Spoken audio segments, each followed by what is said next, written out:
sir. सुप्रतीम, Present, sir.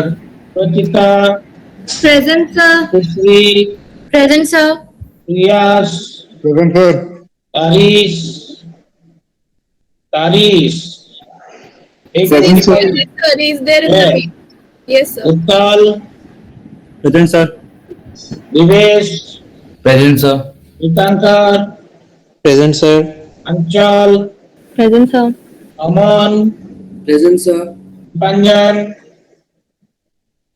Dipanjan Kamila, Sir, absent, sir. 853 Abhijeet, Present, sir. Adarsh, Present, sir. Akash, Present, sir. Anant, Anant Gupta, 859 Sir, absent. 859 okay, Ananya, Sir, Ananya Chaudhary,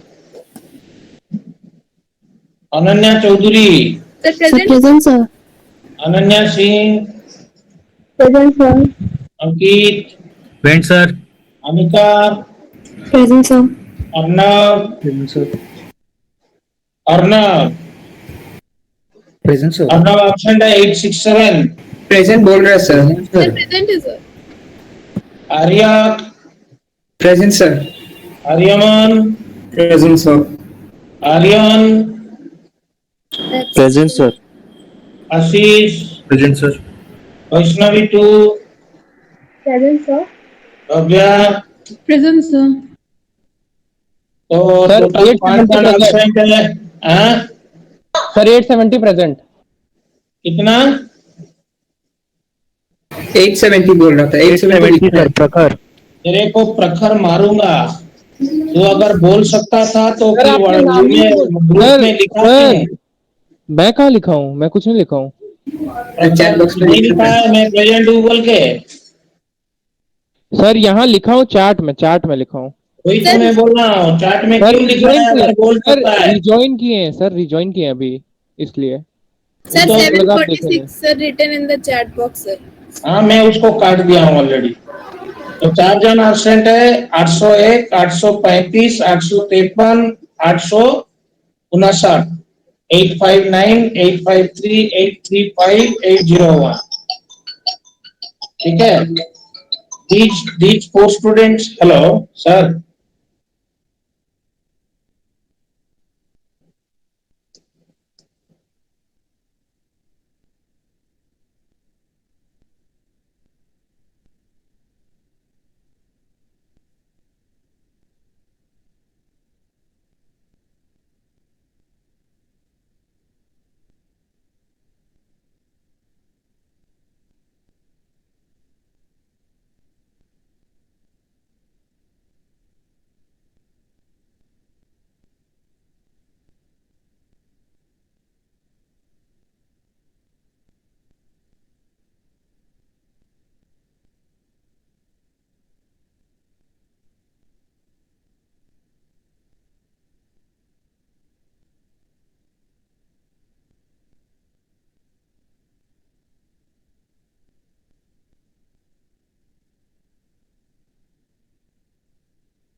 sorry, एक call आ गया तो हमको थोड़ा attend करना पड़ा, इमरजेंसी कॉल था ऑफिशियल। सो अगर किसी को कुछ पूछना है तो पूछो, नहीं तो आर्यन झा का मार्क 10 मार्क काट देंगे, ठीक है? हाय सर, क्यों सर, क्या हो? आर्यन झा लेफ्ट कर गया था फिर आ गया। सर वो स्विच किए सर, वो फोन में था ना, लैपटॉप से ज्वाइन। मैं अभी क्या किया हूँ उसका मतलब उस चीज को, please treat this my personal invitation and grace the occasion, सत्यता एंड फैमिली, ठीक है? छोड़ो तो सर हाँ सर हैं सर, हम लीव नहीं किए हैं। हाँ हाँ हाँ, हमको पता लग गया आप हैं। तो अगर आप लोगों को क्वांटम मैकेनिक्स के बारे में कुछ मतलब पूछना नहीं है तो मैं इंटरफेरेंस में आ जाता हूँ। पहले आपको थोड़ा याद करना पड़ेगा जो हम पढ़ाए थे, कि जो फेज वेव प्रोपागेशन कैसे होता है, सोर्स में कैसे फेज ओमेगा रेट पे टाइम के साथ बढ़ता है, और वेव की डायरेक्शन में जाए तो फेज के रेट में कैसे घटता है, ये सब चीज अभी उसका एप्लीकेशन इंटरफेरेंस में होगा। मैं उसको शुरू कर रहा हूँ।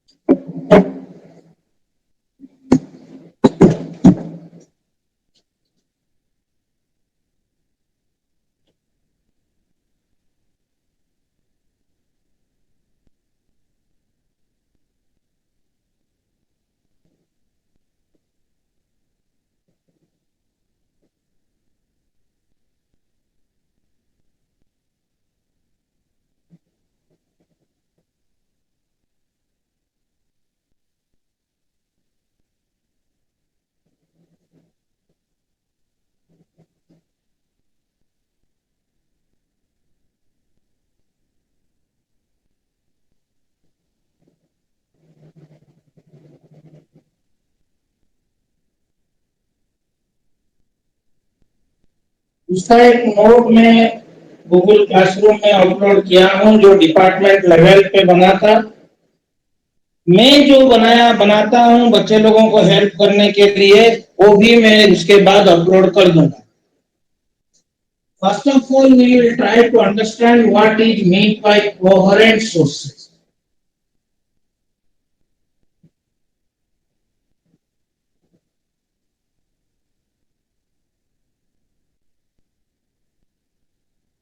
अगर आप लोग कोहेरेंट सोर्सेस के बारे में प्लस टू में ठीक से समझे नहीं थे तो फिर इसका रेफरेंस ले सकते हो, क्योंकि प्लस टू में तो कोहेरेंट सोर्सेस क्या है और analytical treatment of superposition of two waves details में दिया गया है।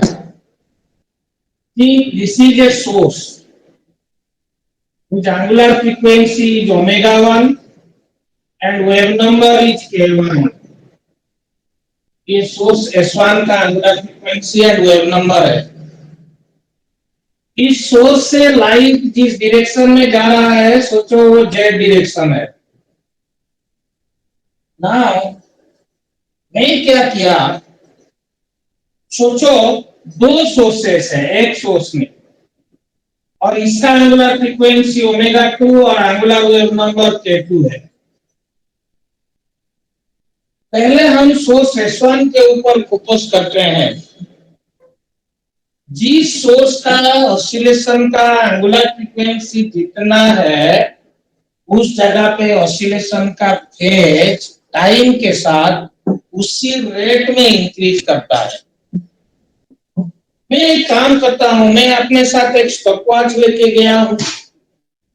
मैं जानबूझ के जब S1 जगह पे ऑसिलेशन ठीक मीन पोजीशन को क्रॉस कर रहा था, उसी इंस्टेंट को t इक्वल टू 0 लेता हूं।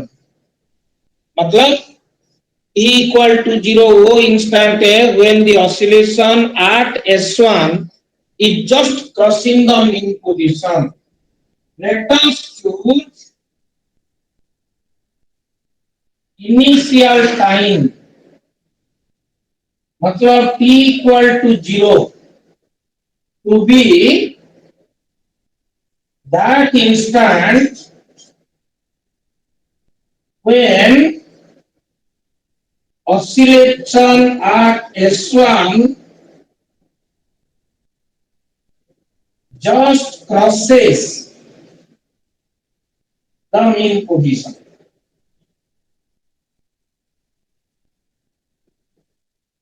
अगर ये assumption लिया जाए, then at t equal to 0, h at S1 will be 0 because it is crossing the mean position. किसी को अगर कहीं पे प्रॉब्लम हुआ तो इमीडिएटली बोलना. Okay, then at t equal to t, h at S2. अच्छा, उसके पहले और एक चीज देखते हैं. हम लोग क्या किए, वाइब्रेशन S1 में जब मीन पोजीशन को क्रॉस कर रहा था, उस इंस्टेंट को हम t इक्वल टू 0 लिए, तो ऑब्वियसली फेज एट S1 0 हो गया. लेकिन S1 और S2 ये दोनों में वाइब्रेशन अलग अलग फ्रीक्वेंसी में चल रहा है. दोनों हो सकते हैं एक साथ ऑसिलेशन करना शुरू किए, या कोई पहले शुरू किया दूसरा बाद में शुरू किया, ये भी हो सकता है. देन S1 पॉइंट में अगर ऑसिलेशन मीन पोजीशन को क्रॉस कर रहा है, ये तो जरूरी नहीं है कि S2 में भी वो मीन पोजीशन को क्रॉस करेगा. जब ऑसिलेशन S1 में मीन पोजीशन पे है, हो सकता है S2 में वो ऑसिलेशन स्टेट थोड़ा आगे होगा, डिस्प्लेसमेंट का वैल्यू कुछ होगा, तो ऑटोमेटिकली उसी इंस्टेंट में इनिशियल टाइम पे S2 का फेज 0 नहीं होगा कि वो मीन पोजीशन को इधर क्रॉस करके है या मीन पोजीशन से पहले है. तो फेज एट S2 सोचो डेल्टा 1 है, तो जो phase difference between S2 and S1 वो होगा डेल्टा 1. t इक्वल टू 0 का बात बोल रहा हूं. उसके बाद देखेंगे t इक्वल टू t में क्या होगा.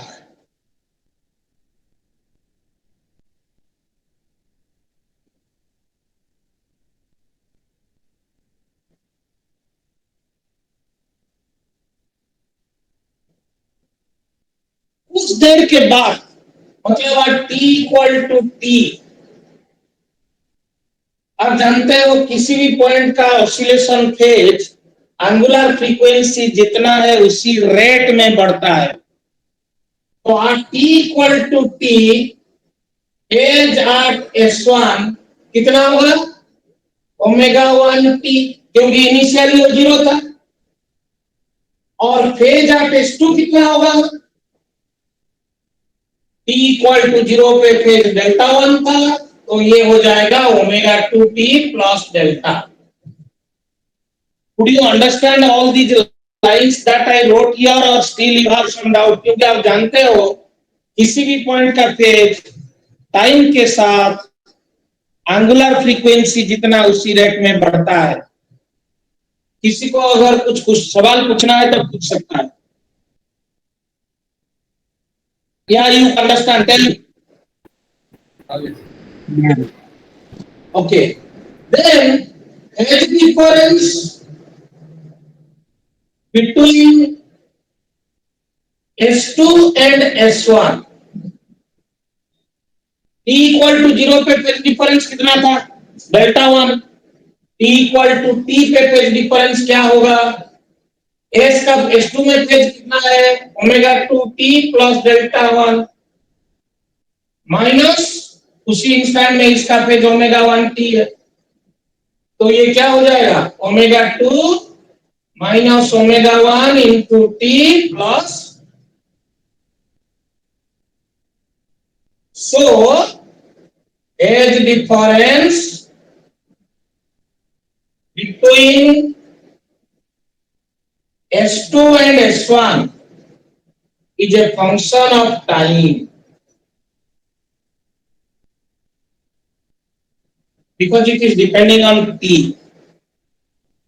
अच्छा, क्या कोई बोल पाएगा कि जो फेज डिफरेंस S2 और S1 के बीच में है when it will be independent of time, time के ऊपर डिपेंड कब नहीं करेगा, किसी ने देख के बोलो. when the phase difference between S2 and S1 will not depend on time. अरे ये जो फेज डिफरेंस है टाइम के ऊपर इस एक्सप्रेशन के मुताबिक डिपेंड कर रहा है ना. Sir, when omega 1 equals to omega 2. Yes, that is when omega 1 is equal to omega 2, phase difference RT is equal to delta 1, which is equal to phase difference RT is equal to 0. So if the phase difference between two sources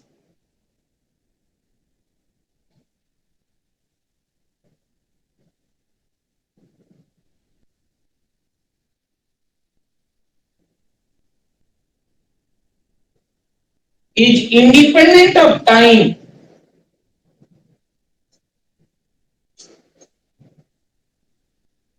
if their frequencies are equal,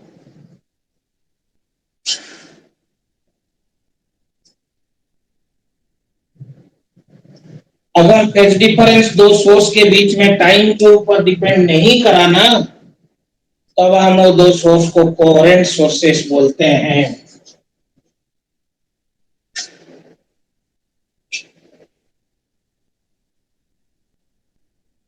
If phase difference between two sources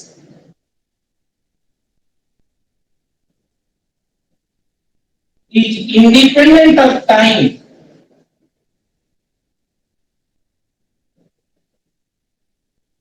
the two sources are said to be coherent.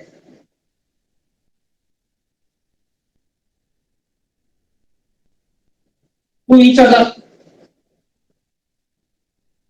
So you understood what is the meaning of coherent sources? Yes, still you have doubt. You understood what is the meaning of coherent sources? Yes, sir. Okay. Now, coherent superposition का मतलब क्या होता है, चलिए देखते हैं. अच्छा, यहाँ पे एक लाइन हम लिखेंगे, नोट टू इंडिपेंडेंट सोर्सेस, दो अलग अलग source can not be coherent even if their frequencies are equal.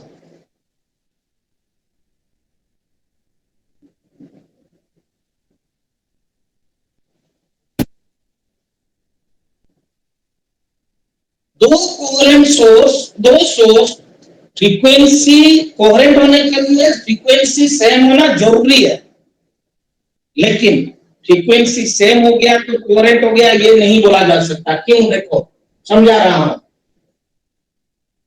सोचो ये एक S1 सोर्स है, ये एक S2 सोर्स है, दोनों का फ्रीक्वेंसी सेम है, लेकिन सोर्स से लाइट निकलता कैसे है? इलेक्ट्रॉन्स डंप करके इसके लिए इलेक्ट्रिक पोटेंशियल अप्लाई करना पड़ता है.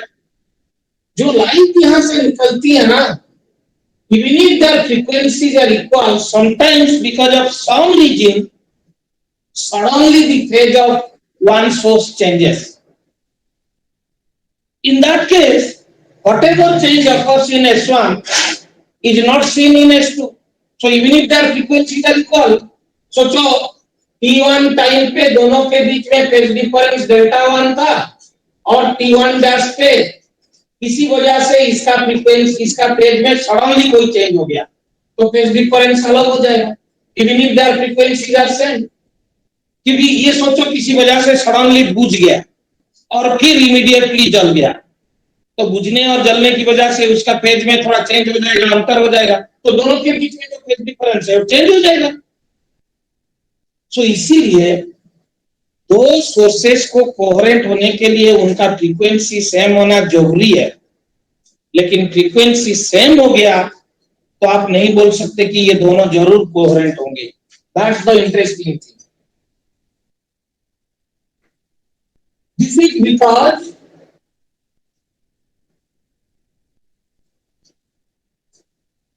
any phase change in one source due to any disturbance cannot observe in the other. So it is impossible to maintain a constant phase difference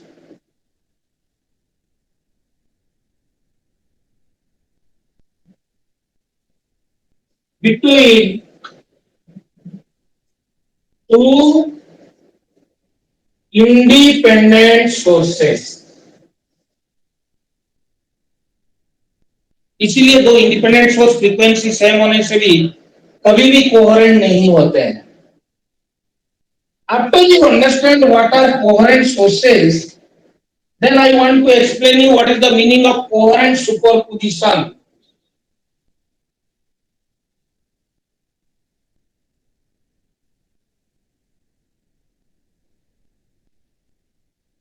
सोचो एक जगह पे S1 से आने वाला वेव Z1 डिस्टेंस कवर करके P पॉइंट पे पहुंचा है और S2 से भी वेव जाके उसी P पॉइंट में पहुंचा है Z2 डिस्टेंस कवर करके. ठीक, तो S1 वेव P पॉइंट में जब पहुंचा है उसी इंस्टेंट में S2 से भी वेव जाके उसी पॉइंट में पहुंचा है. तो दो वेव के बीच में P पॉइंट में फेज डिफरेंस क्या होगा? Suppose phase difference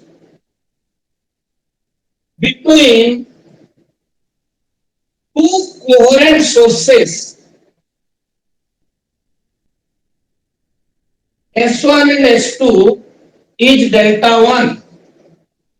Then if phase at S1 at T is omega T, then phase at S2 at T will be omega T plus delta 1. अगर किसी इंस्टेंट में इसका फेज ओमेगा टी है तो इसका phase उससे डेल्टा 1 ज्यादा है. हम लोग फेज डिफरेंस को डेल्टा 1 पकड़े हैं. Now let waves from S1 and S2 superpose at P covering distances Z1 and Z2 respectively. सोचो S1 और S2 से दो वेव आके P पॉइंट में Z1 Z2 डिस्टेंस मूव करके सुपरपोज कर रहे हैं.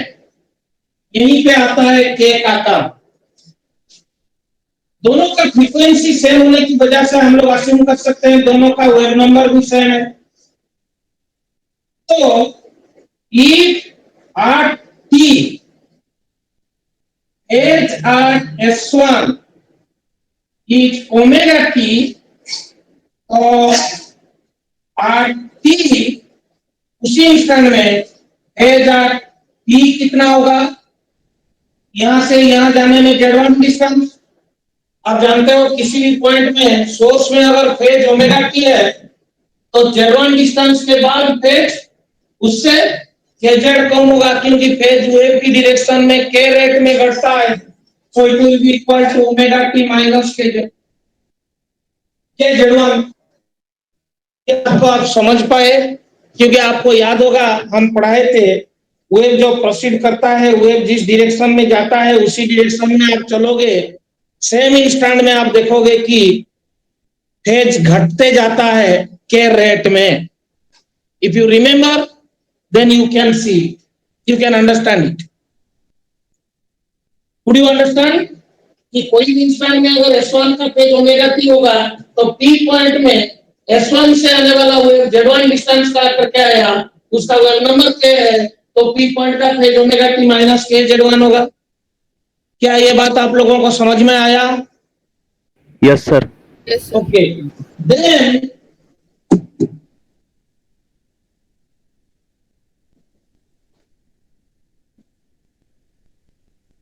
again RT phase R S2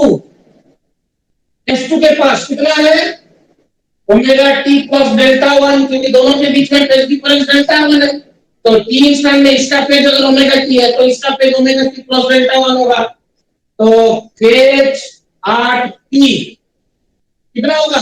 due to wave from S2 is omega t plus delta 1 minus k Z2, क्योंकि यहां से यहां तक वेव को जाने में Z2 डिस्टेंस मूव करना पड़ा। So what is the phase difference between two waves? The phase difference between two waves RT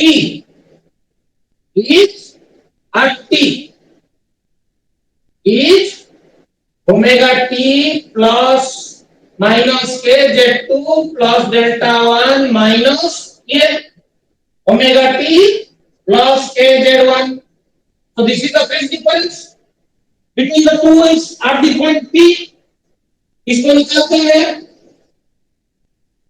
और इसी को हम लोग अगर डेल्टा बोलते हैं, then what is delta? Omega T cancel हो जाएगा, so this is equal to k into Z1 minus Z2 plus delta 1। Mark करो, सोर्सेस दोनों के बीच में जो फेज डिफरेंस था, सुपरपोजिशन पॉइंट का जो फेज डिफरेंस है ना, वो उससे अलग है। आप इसको अगर Z2 लिखोगे तो ये हो जाएगा डेल्टा 2, लिखोगे तो ये हो जाएगा delta 2 plus delta 1, where delta 2 is equal to k into Z1 minus Z2। This Z1 minus Z2 is called as geometric path difference। Z1 minus Z2, यहां से Z1 डिस्टेंस, यहां से Z2 डिस्टेंस आने के बाद वो सुपरपोज कर रहे हैं, तो कितना पाथ डिफरेंस में वो मिलने से पहले मूव किए। Z1 minus Z2 is called as geometric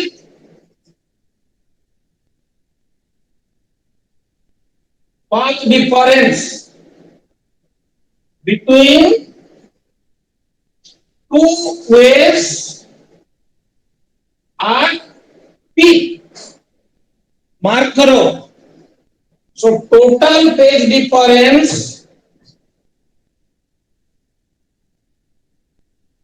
at superposition point P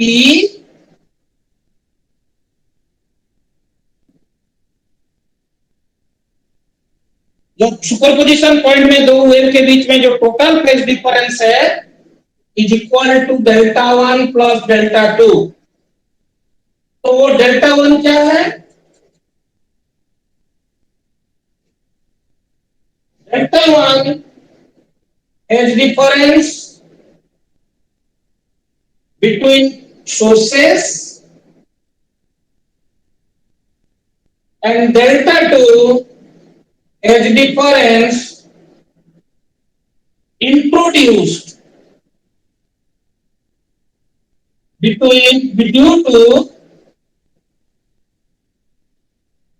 geometric path difference।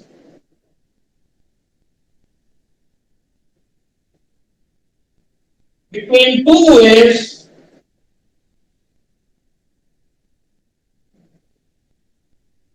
before they meet at P।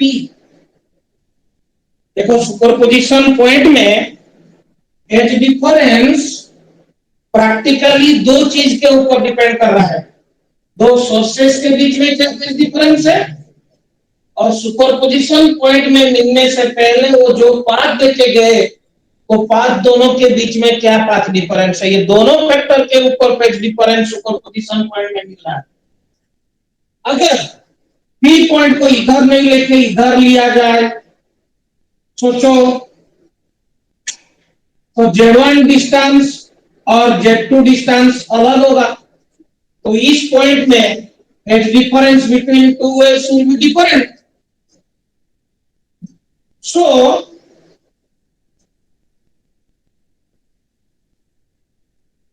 since the path difference corresponding to different points in region of superposition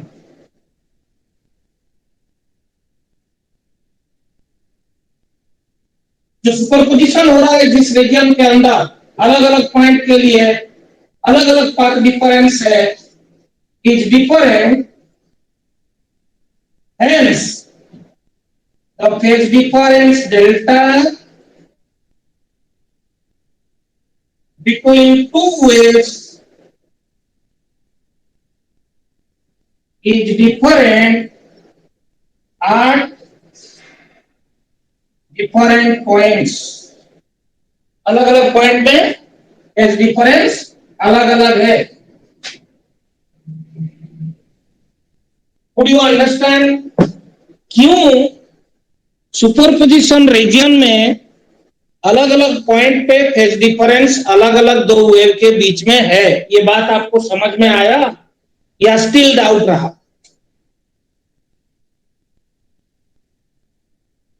tell me please frankly. Clear है sir. Yes. सब लोगों को समझ में आएगा? Yes, sir. Okay. अगर किसी का डाउट नहीं है, before I proceed further, I have another small thing to tell you.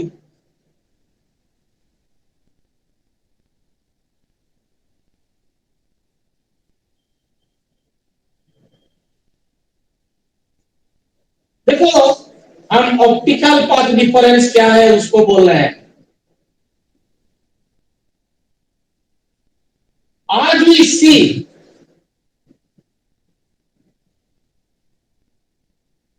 delta 2 is equal to k into Z1 minus Z2.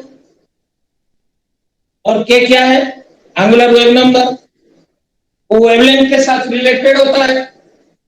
2 pi by lambda Z1 minus Z2.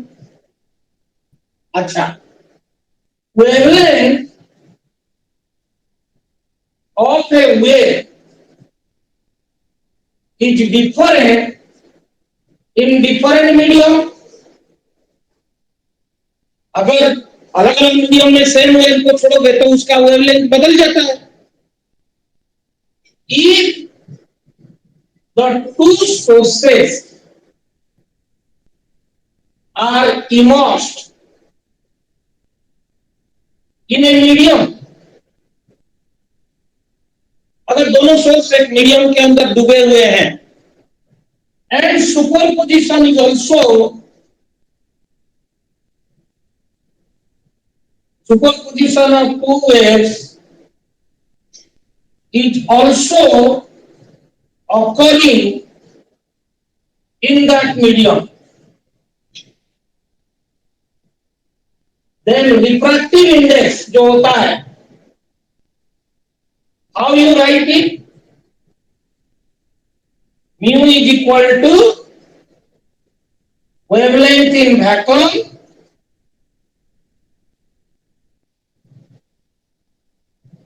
by wavelength in medium.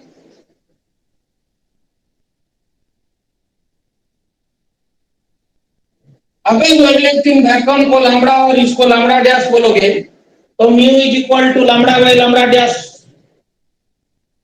Then lambda dash is equal to lambda by mu, where lambda is wavelength in vacuum. Now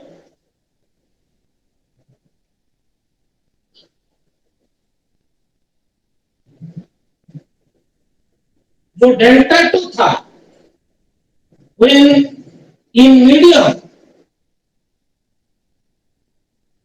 delta two क्या होगा 2 pi by lambda dash, क्योंकि medium के अंदर wavelength lambda dash होगा into Z1 minus Z2।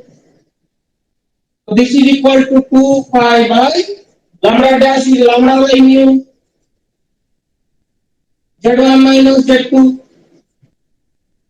So what it gives then?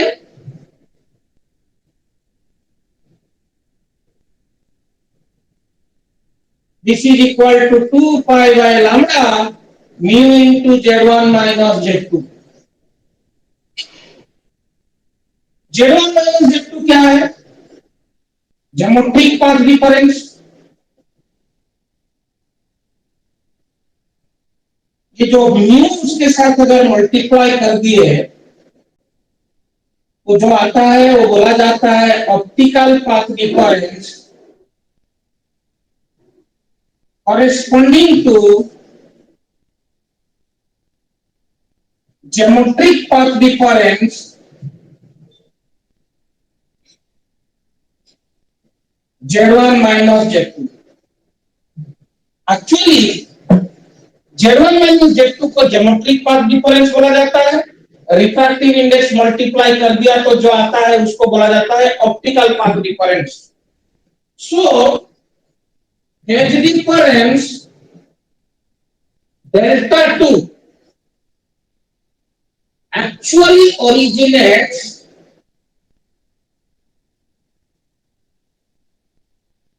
due to optical path difference mu into Z1 minus Z2। जो total Z and delta है ना उसमें एक delta 1 है जो कि दो सोर्स के बीच में फेज डिफरेंस है और एक डेल्टा 2 है जो कि पाथ डिफरेंस की वजह से, तो ज्योमेट्रिक पाथ डिफरेंस की वजह से डेल्टा 2 आया नहीं बोल के हम लोग ऑप्टिकल पाथ डिफरेंस की वजह से आया ये बोलेंगे, क्योंकि optical path difference actually mu का भी रोल है पाथ डिफरेंस में, मतलब फेज डिफरेंस में, और mu into geometric path difference के प्रोडक्ट एक्चुअली डिसाइड करता है डेल्टा 2 क्या होगा, खाली Z1 माइनस Z2 डिसाइड नहीं करता है। ये चीज सब नोट में नहीं है, मैं बार बार बोल रहा हूं, ये फंडामेंटल बातें हैं जो 11-12 का बोल रहा हूं, ये वहां पे पढ़ना चाहिए था तुम लोग। Now equivalent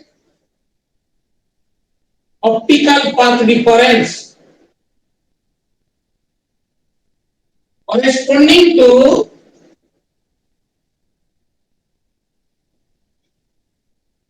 a phase difference delta. कोई भी फेज डिफरेंस के लिए इक्विवेलेंट ऑप्टिकल पाथ डिफरेंस क्या जोड़ा जा सकता है? Delta is equal to delta 1 plus delta 2। Delta 2 is equal to mu into 2 pi by lambda, lambda vacuum का wavelength, mu into Z1 minus Z2। Let us put mu into Z1 minus Z2 और Z dash। Z dash क्या है? Optical path difference, optical path difference corresponding to geometric path difference Z1 minus Z2। ये जो geometric path difference है इसी के वजह से जो ऑप्टिकल पाथ डिफरेंस आया उसी को हम लोग Z डैश लिखे हैं। Then delta is equal to delta 2 is equal to 2 pi by lambda into Z dash. Similarly ठीक उसी के अनुसार वी कैन इमेजिन, वो सच में नहीं है, imagine an optical path difference Z double dash such that delta 2 is equal to 2 pi by lambda into z double dash. Then total phase difference delta is equal to delta 1 plus delta 2, 2 pi by lambda into z dash plus z double dash.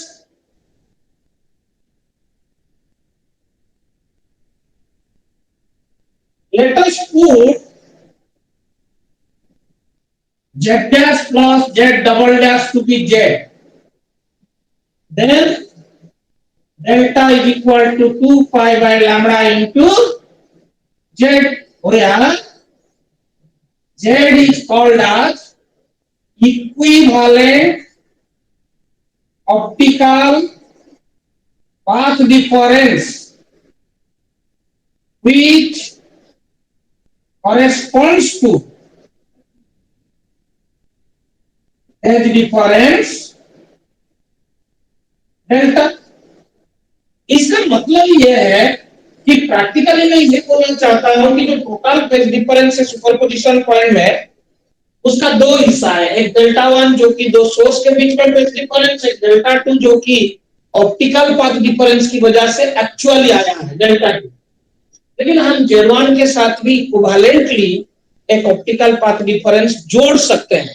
Then the total phase difference can be written in terms of that equivalent optical path difference by this relation.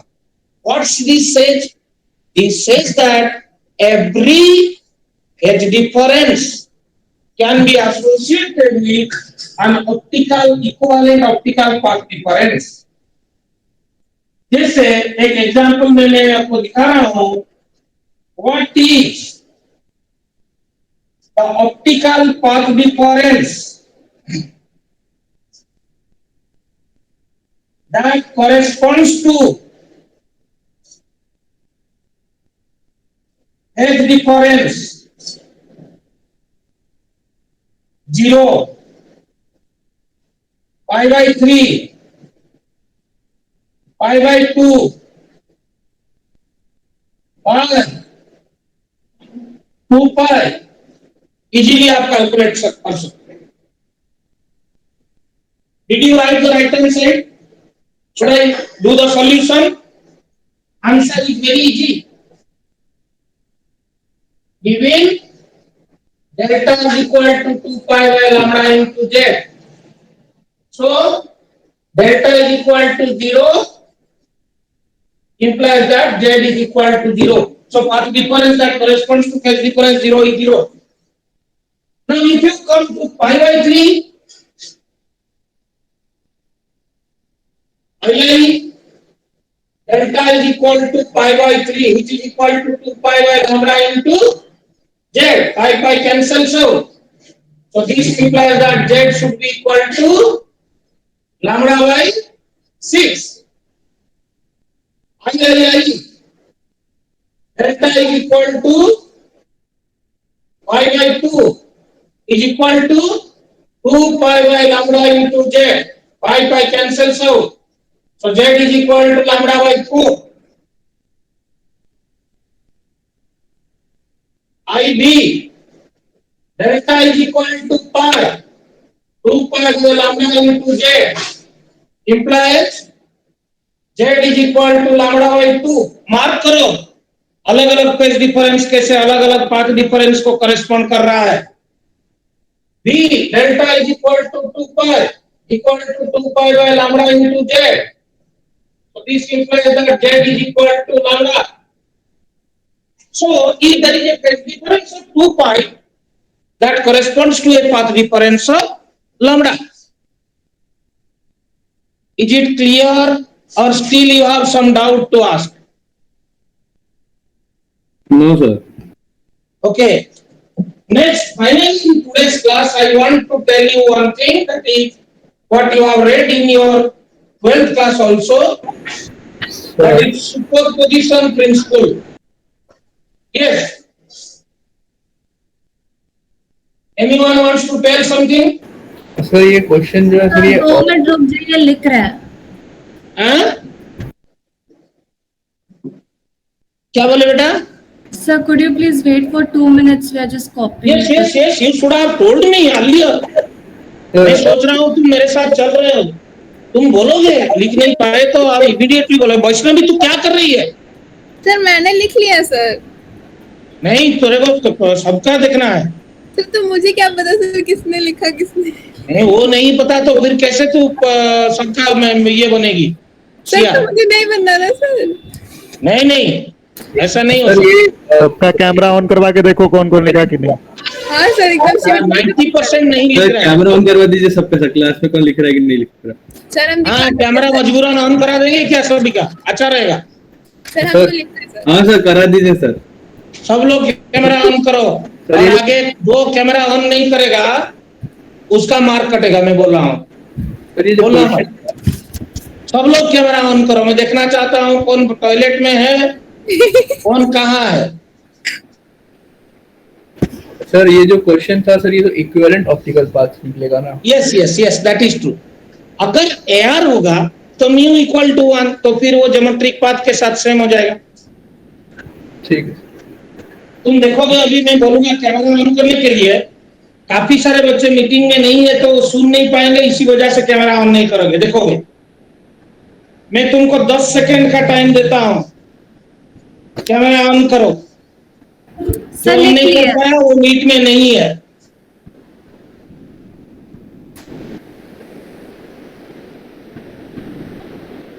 देखते हैं कितने जन meet में नहीं है। On कर लिया sir? हाँ काफी सारे बच्चे हैं जो ऑन नहीं किए हैं अभी तक। Present sir.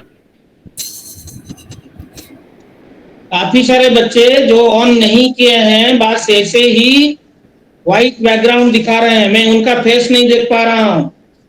Chetna, Ashish, Vibhu Kalyani, Harsh, Shivam camera on करो। नाम बोलूं क्या?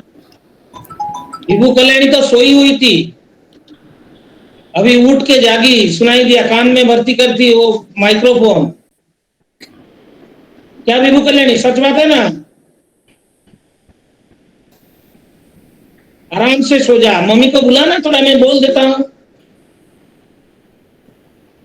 अभी देखो कितने सारे सत्यम कुमार मौर्य तो छोड़ के चला गया। सर अनिता मीटिंग में नहीं है, सुदीप्ता नहीं है, सुप्रतिम नहीं है, प्रियस नहीं है, सोनी नहीं है।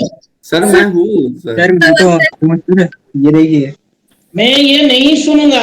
आई want to see you all in the video, I tell you. Sir ये देखिए सर मैं हूँ। नेक्स्ट कन्वर्ट जिसका वीडियो नहीं रहेगा उसका अटेंडेंस नहीं मिलेगा।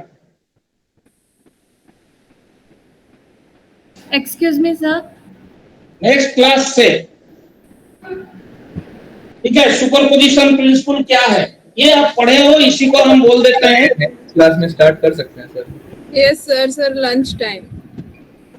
सर 2 बज गए सर। ऐसा बोलोगे तो फिर 3 बजे 9 बजे क्लास चलती है। सर 9 बजे से हमारी क्लास तो चल एक रही काम है। करते हैं, 9 बजे से तो आप लोग थक जाते हो, इसीलिए नेक्स्ट वीक कन्वर्ट्स 3 बजे शुरू करेंगे। No sir. No, sir. तो 1-2 मिनट को अगर आप ऐसे बोलोगे तो हमारे पास भी उसका फॉर्मूला है ना। नहीं सर ठीक है, आप 1-2 मिनट ले लीजिए सर। चलो आज के लिए छोड़ देते हैं, bye. Thank you sir. Thank you, sir. Thank you sir. Bye. Thank you sir. Sir snap के लिए thank you sir. Thank you sir. भाई शिवम तुम्हारे अबे मेरी गलती नहीं थी। नहीं मेरी गलती नहीं थी ये।